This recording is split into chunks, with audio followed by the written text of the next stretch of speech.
எரேமியா 17:7.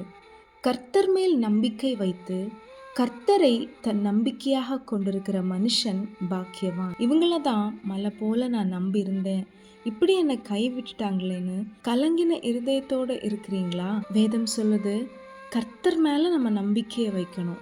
கர்த்தரை தான் நம்ம நம்பிக்கையாக வைத்திருக்கணும். அப்படி இருக்கும்போது நம்ம பாக்கியவான்களா இருப்போம். எந்தெந்த விஷயத்துல ஏமாற்றத்தோடு இருக்கிறீங்களோ அந்த விஷயத்துல மனிதர்கள் செஞ்சதை அப்படியே விட்டுருங்க. அவங்க மேல இருக்கிற கசப்பு, வெறுப்பு, வருத்தங்கள் எல்லாத்தையும் விட்டுட்டு, ஏசப்பா நான் உங்களை நம்புறேன்னு சொல்லலாம். ஏசப்பா மனுஷங்க மூலம் தானே செய்வாங்க? இல்லைங்க, அவங்க எப்படி வேணாலும் செய்வாங்க. இவங்க மூலம் எனக்கு கிடைக்குமான்னு மனுஷங்களை பார்க்காம, ஏசப்பா உங்களை நான் நம்புறேன்னு சொல்லும்போது அந்த விஷயத்துல அவரே இறங்கி வந்து உங்களுக்காக கிரியை செய்வாங்க. அதை நீங்க பார்ப்பீங்க. Amen. Have a wonderful day. God bless you.